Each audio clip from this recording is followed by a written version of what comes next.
If money makes the world go round, it can also make it stop.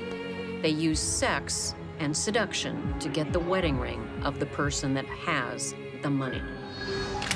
A serial wife is a serial killer. The man didn't have to be tortured the way he was tortured. An exotic dancer becomes a butcher. How could she do that to the father of her son? And a church-going lady is addicted to sex and death. He would have never, ever slept with a gun under his pillow. With money on their mind, murder is made easy for the fortune hunters.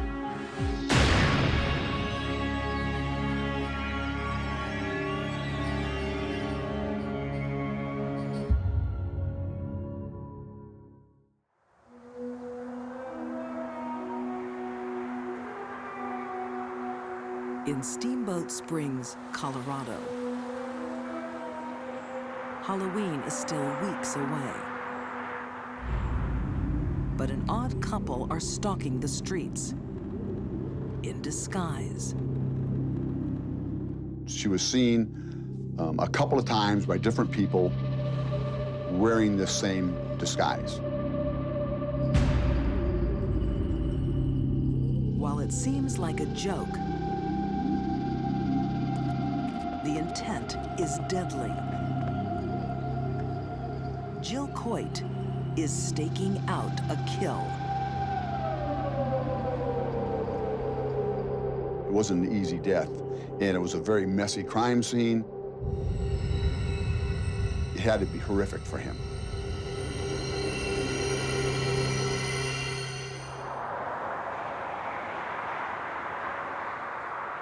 In the tight-knit ski town of Steamboat Springs, Jerry Boggs runs the local hardware store. Jerry Boggs was a well-established gentleman in the community.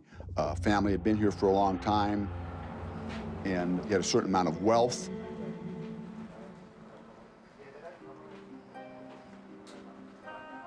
Single mother Jill Coit is new to town. Jill was the kind of person that fit in very well. She was very outgoing, a very friendly persona. Jill and her sons are renovating a local bed and breakfast. She soon becomes a regular at Jerry's store. I think when Jill came along, she showed an attraction to him, and that was exciting to him, and he fell head over heels in love with this woman. Writer Stephen Singular has investigated Jill's past. When she was young, she was quite attractive. A beautiful, peachy type of complexion, dark hair. She thought she had a little bit of Native American blood in her, and so that was a bit exotic.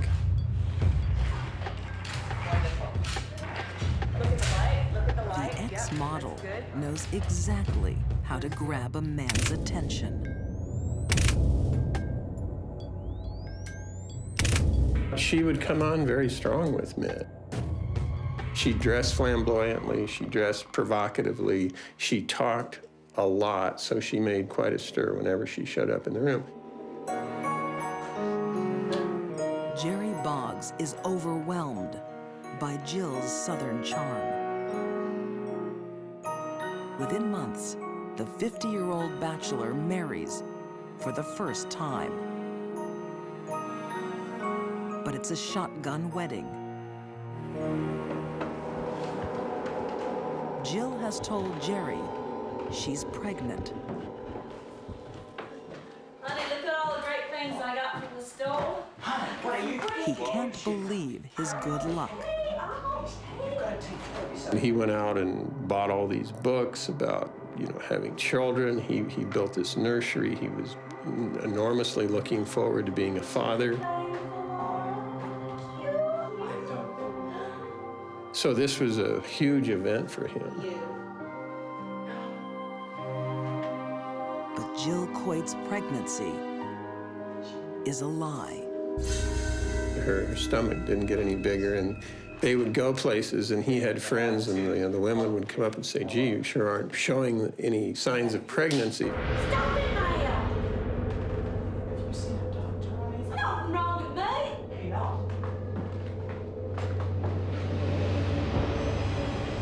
How many times you gotta go? I know. Jerry's brother Doug is getting worried. Jill is growing very interested Look at this. in the finances of the family business. Just a minute. That's my harvest store. Exactly. Doug was disturbed enough by this, I believe, to ask a private detective to start to look into her background. Look at this. These are divorce papers. Doug hands Jerry an explosive file on Jill's past.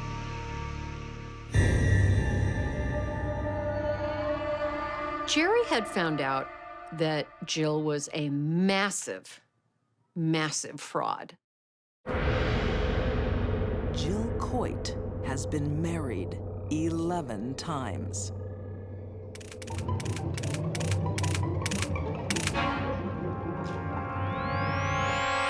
Here was a woman with about 10, 12, 14 aliases. Here was a woman with about the same number of marriages.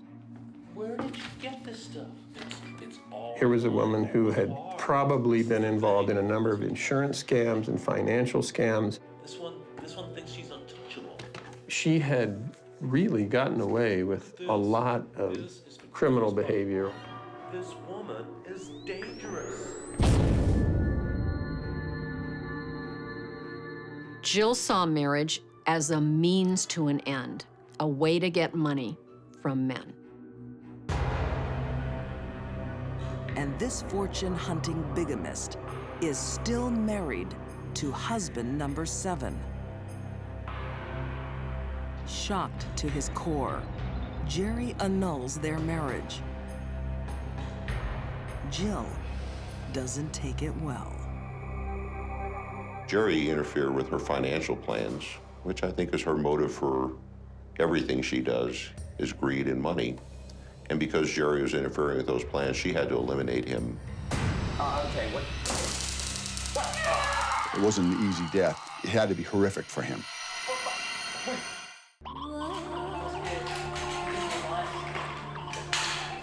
Jill Coit is an ex-model. A woman of many faces and many dangers. If you're a man. Jill saw men as a target of opportunity. And I think she looked for men that had trouble with relationships or even having a relationship. She was so brazen in her use of her sexuality to attract the attention of men and to manipulate them. Jill Coit is a skilled fortune hunter. It would take a very strong man and a man experienced in life, experienced with women, to be able to spot what Jill was really all about. Most men couldn't.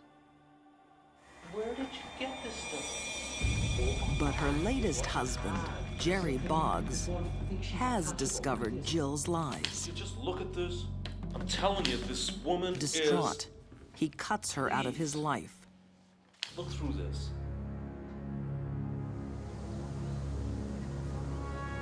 Now Jill wants revenge on Jerry. To get it, she tangles a new man in her deadly web. Michael Backus. She convinced him that Jerry Boggs was a bad person and she convinced him that the only way to get rid of this bad person is to kill him. Jill returns to the house she once shared with Jerry Boggs. Okay, what? There was an altercation, stun gun was used, Jerry went down. I want you to die! Hey! Hey, He was struck violently. It split his face open from the top of his head down across his face. Jerry stopped Jill's plans to get his money.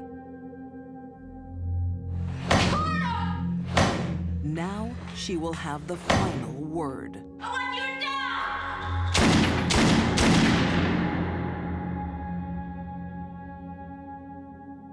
Jill shot him in the back with the .22 caliber pistol. This man didn't go easy. Jerry Boggs died a very painful death. The man didn't have to be tortured the way he was tortured. Let's go! Let's go! Murder's a very drastic measure, but Jill was a very grandiose person. Jill did what Jill wanted to do and thought she could pull anything off. As local detectives investigate this shocking murder, they discover more of Jill's secrets. She had been married to men almost all over the United States, and they kept dying. What are you doing here? Well, you want Back in Houston, William Why do you think Coit that was is? husband number 3. Well, come on in and make it quick. Seems a little ridiculous to me. I don't understand why you would even consider coming.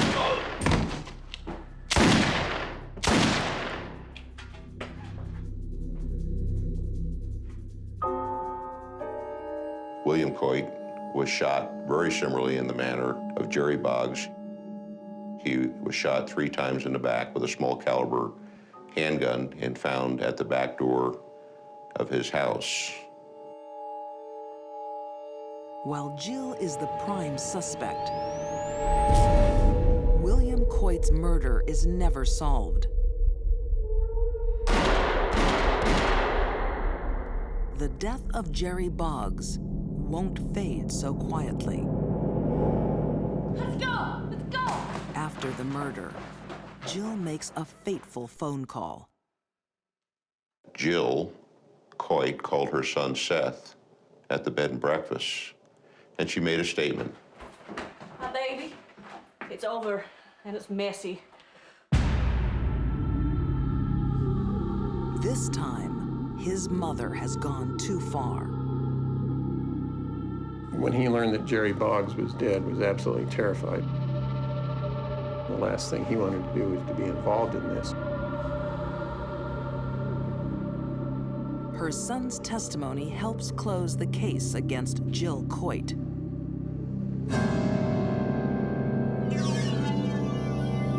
Found guilty of first-degree murder. She's currently serving life without parole. I don't believe Jill Coit to this day will even admit that she did this murder. She's a woman without a conscience, and I don't think she's lost a night's sleep over it. Whatever was in her that keeps the rest of us civilized was not there. She is a cold-blooded killer. And if we didn't catch her, rest assured she would have killed again. I'd say she's a bad girl.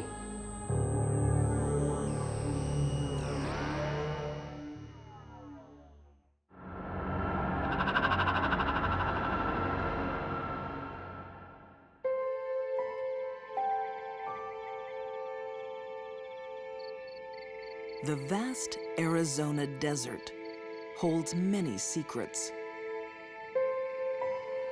Not all of them are meant to stay hidden. It was very hot, dusty.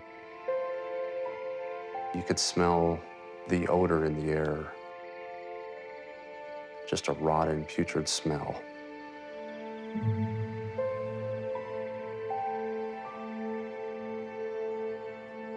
October 2004, Phoenix detective David Barnes is called to investigate the contents of a mysterious container. I remember looking down into the tub and just seeing just a torso and seeing the white flesh of a stomach area of a portion of a man. The dead man has a story that Detective Barnes will never get over. How could she do that to the father of her son? Over. He'll be around this somewhere. There he is. These are cowboys in At age 44, Jay Orbin thinks he has it all. Gotcha. His business is booming. Boy. He has a beautiful son, Noah, Okay, come on. and a glamorous wife, We'll just have a Jill. Marjorie. That's right. Okay, you just... Jay Orbin absolutely adored Marjorie. He had a ring designed for her with a large diamond in it. He had bought her a new car. He certainly wanted to ensure that she was living the lifestyle that she wanted. Oh, God. Oh, honey. From the outside, Marjorie seems like a devoted housewife. She cooked, she baked, she cleaned the house, she did home improvement projects, she cared for her son. As journalist Shanna Hogan investigates Marjorie Orbin's story, she finds a surprising past. She grew up with ambitions of becoming a professional dancer, and along the way, her life took an X-rated detour, and she found herself stripping.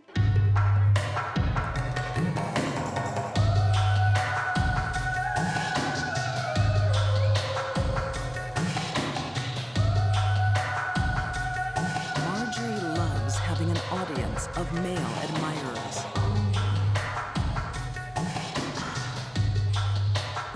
One of the things she cared most about was being physically desired by lots of men. Manipulating men is her real skill in life. She comes across as an attractive lady, very charming, very nice, very sweet, but very manipulative. She was very good at using others to get what she wanted. But Marjorie is getting older, and something in her life is missing. She was able to convince people to give her things, but the one thing that she could never have was a baby. Then, one night in Vegas, a man from her past appears.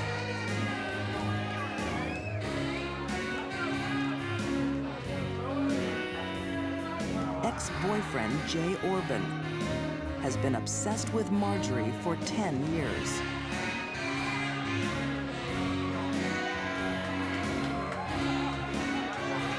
Jay was a businessman. He was a wealthy entrepreneur. And every city he traveled to, he looked for Marjorie. Desperate for her love, Jay makes Marjorie an offer she won't refuse. Marriage and the baby she wants so badly. But with Marjorie Orbin, nothing comes for free. She made him a bargain. If she would come to Arizona and live with them for 2 years, and if after those 2 years she wasn't pregnant, then she would leave him. For Jay Orbin, it will become a pact with the devil.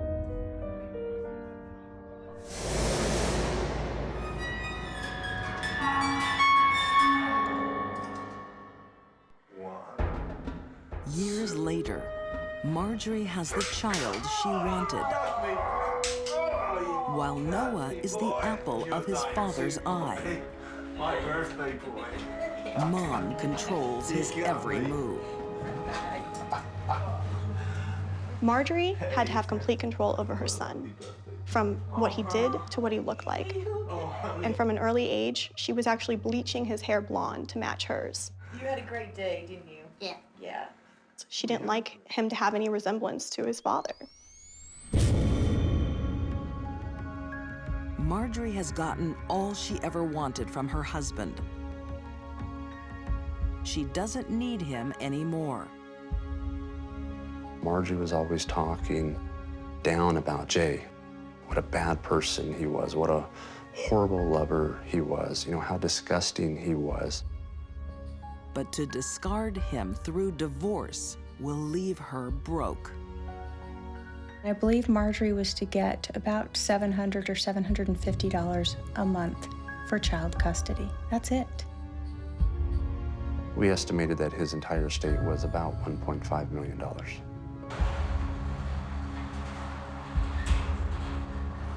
To his beloved wife, Jay Orbin is worth more dead than alive. On September 8th, 2004, Jay Orbin came home early from a business trip. It was his 45th birthday, but he never made it inside the house.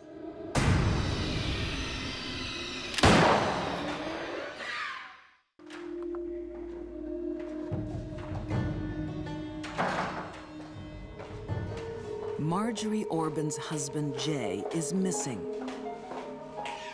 Instead of grieving, she's having the time of her life. She immediately started to drain the bank accounts. And she bought a $12,000 piano immediately. She had the house repainted. She bought new patio furniture, new water fixtures for the yard. She was maxing out the credit cards. And also, she was hoarding cash.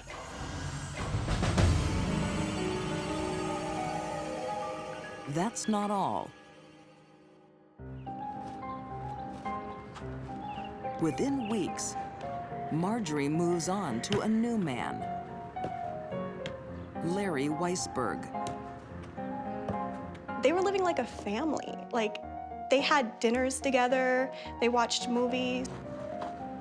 She even convinced her son to call him Dad. She believed that she was going to seamlessly take her husband out of the picture and put this new man in her life.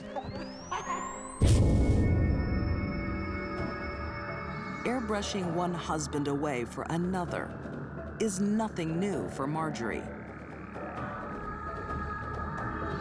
Marjorie was married 7 times before the age of 34. She lived her entire life perpetually in the honeymoon period of every relationship. She was in these very brief relationships that lasted about 2 years, and when she became bored or dissatisfied, she moved on to her next lover. Former FBI profiler Candace DeLong has seen this pattern in female fortune hunters before. Number one, they're above average intelligence, and I do believe Marjorie is of above average intelligence. And number two, there's a certain amount of arrogance about them. They actually believe they can kill their spouse and get away with it.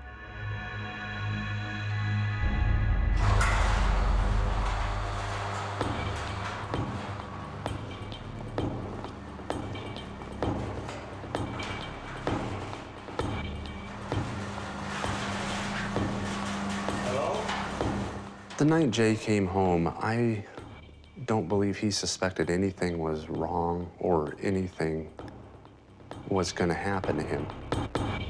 Hello, Honey, what's going on?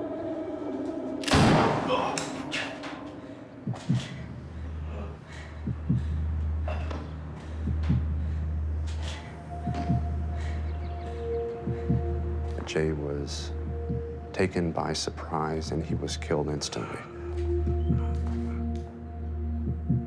Now Marjorie's plan turns macabre. She freezes Jay's body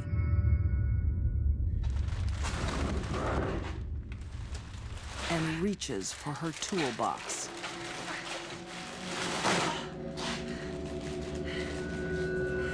She actually was a woman who was very well versed with tools.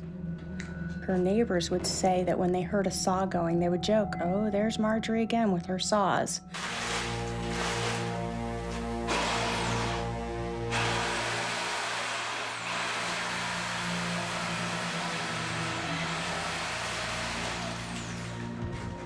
When one is using a jigsaw to dismember a frozen body, there will be no smell, and there will be no or very little blood.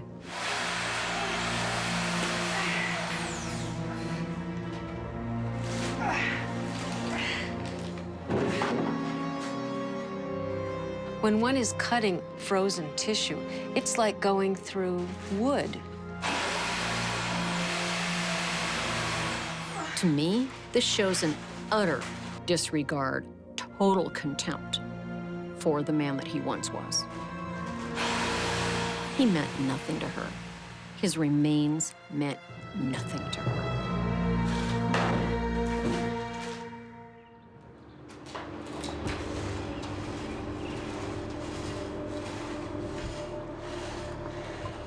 With Jay on ice and the evidence cleaned up, Marjorie has almost committed the perfect murder. But greed is her undoing. She discovers that with no body, there's no insurance payout for another 7 years.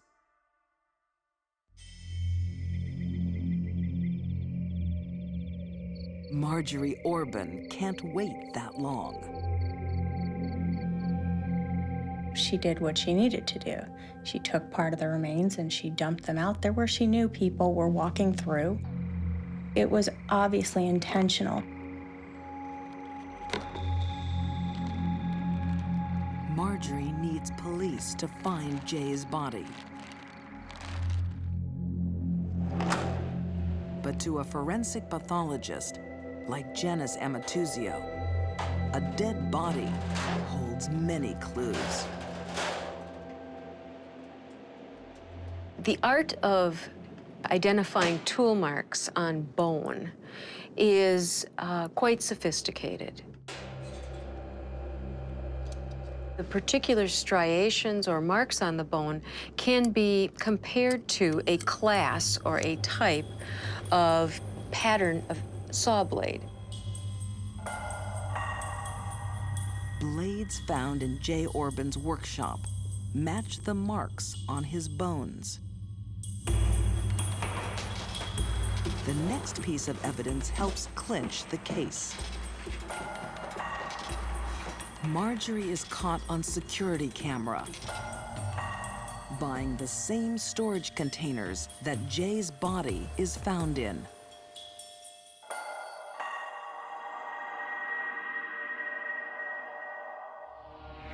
Marjorie Orbin is found guilty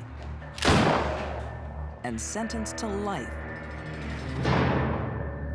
without parole.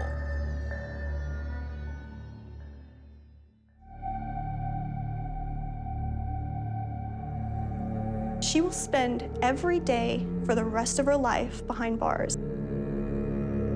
She will be there until her hair turns gray and time has erased all trace of beauty from her face.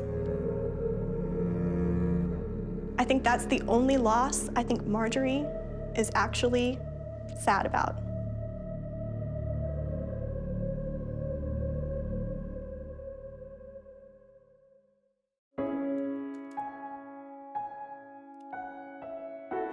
A few years ago, I had to get a post office box because a lot of our mail. Russell Stager is a man afraid. Seemed to be disappearing when she got home first. Afraid of his own wife. Now, here's my question.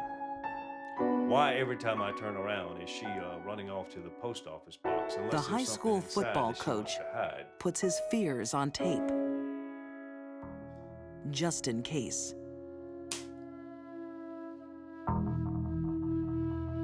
But what kind of monster has her husband running scared?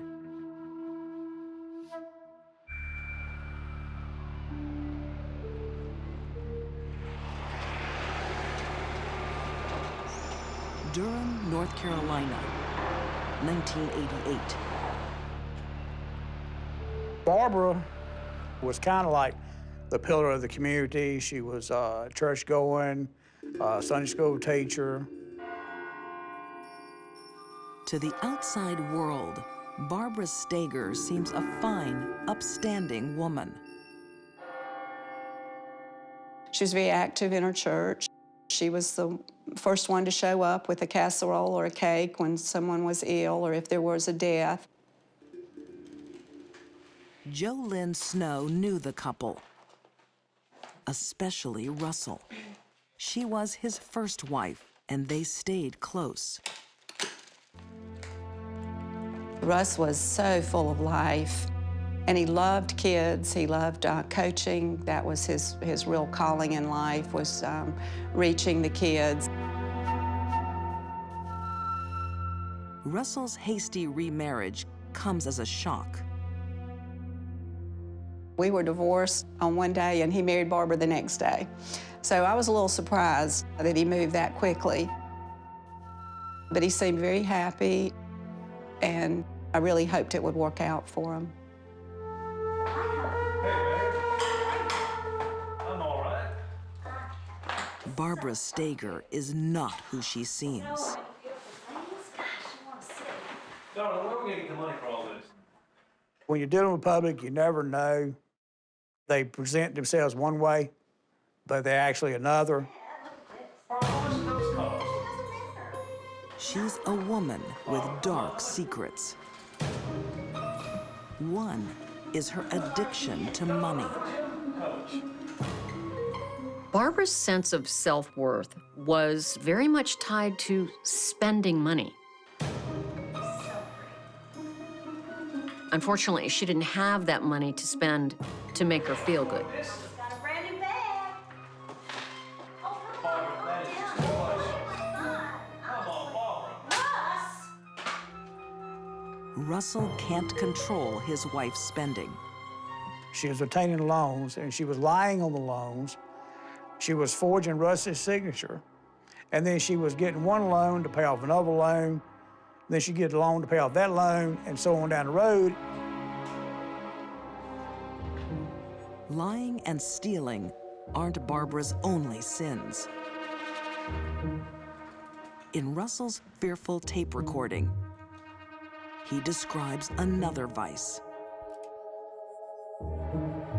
When I was coming back through the parking lot, I saw our other car sitting there in the parking lot just alone by itself. I could see two people in the car. Kind of thought that it was my wife, but I couldn't really see that much, so I got closer to it, and sure enough, she was in the car making out with some guy. Yeah, what's going on? Who is this guy? What are you doing? He had found her with another man on the day that her grandmother was to be buried. He was just devastated. When she turned it around on me, she said it was because I wasn't giving her enough affection. Barbara loved men. She was having affairs when she was married to Russ. It was just a parade of men.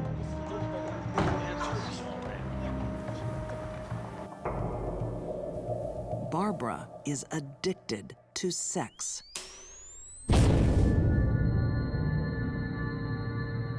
What does appear to be there is a very, very strong, powerful disorder, anxiety disorder, that was only quelled by momentary sexual encounters, orgasm, and spending money. Barbara has broken 3 commandments, and Russell Steger thinks there might be a 4th: murder. She had a former husband who died, and he was starting to really wonder about the circumstances of that husband's death. Larry Ford was accidentally shot dead in his own bed. Barbara was the only witness. As he turned to leave, he said, "If anything should ever happen to me, will you promise me that you'll look into it?" And I promised him that I would. It's a promise she'll soon have to keep.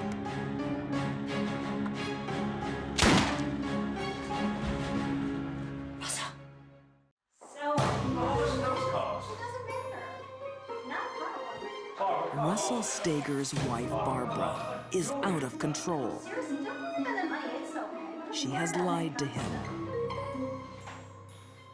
stolen from him, and cheated on him. He was really questioning who this person was. Who was he married to?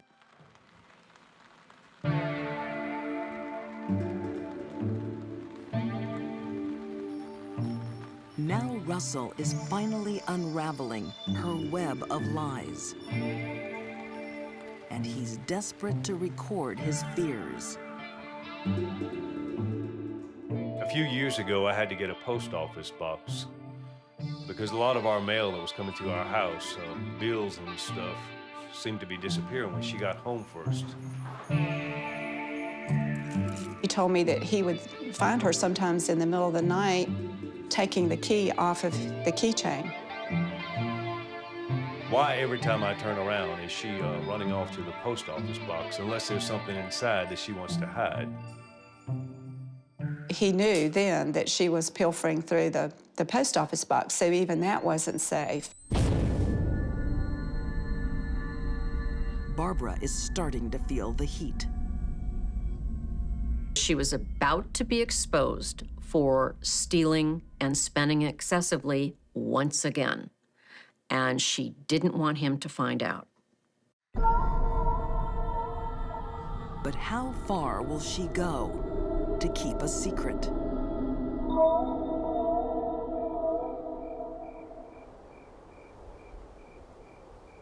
Just before dawn on a winter's morning,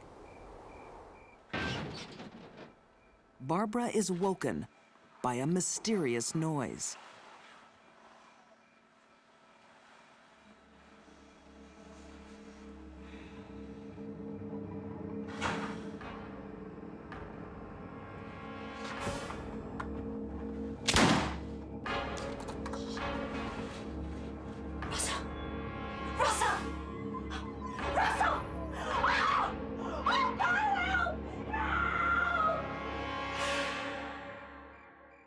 When first officers arrived on the scene, Barbara told them that she had removed a handgun from under Russ's pillar.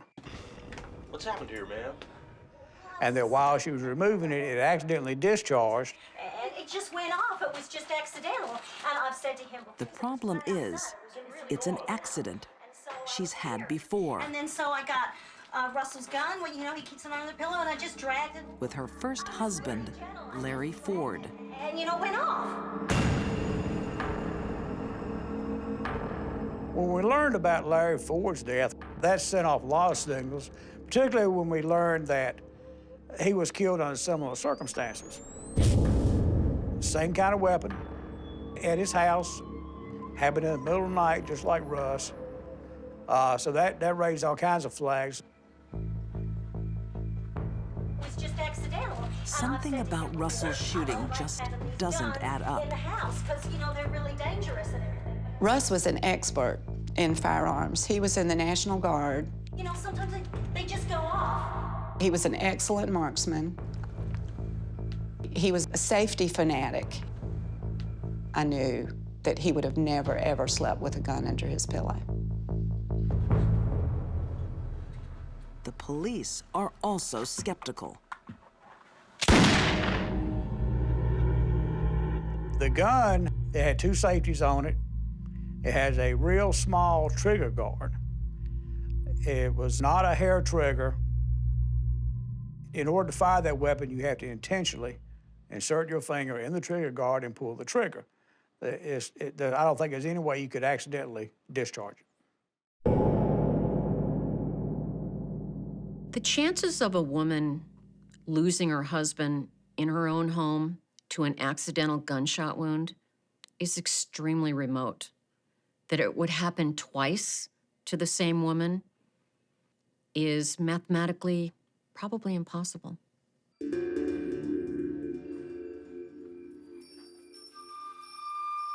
Barbara's story is falling to pieces. She's now the prime suspect in a murder.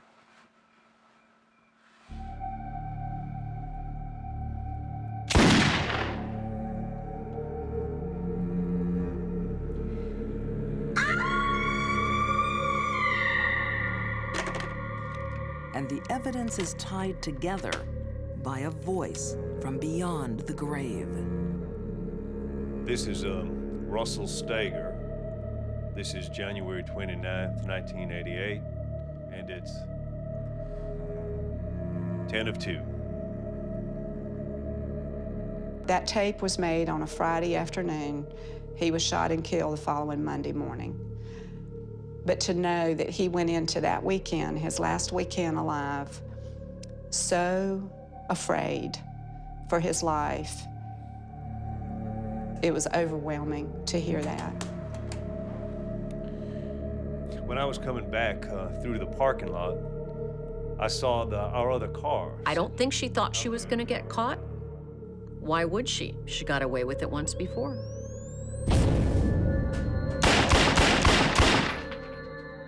Barbara Steger claims innocence. A jury finds otherwise. Convicted of murder, she's sentenced to life in prison. I think we've saved a third man, because I think she would have married again, and she would have reverted back to the same thing, because Barbara is a greedy person.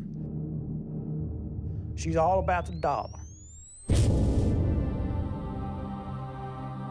When the trial ended, I spent a day and I went to all of the places where we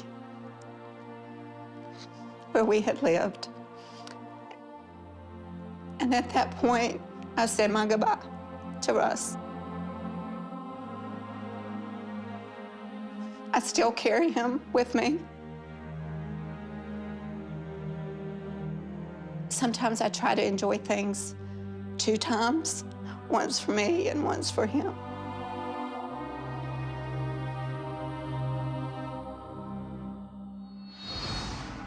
These deadly women paid their way with their lovers' blood. Jill Coit left a trail of husbands and bodies.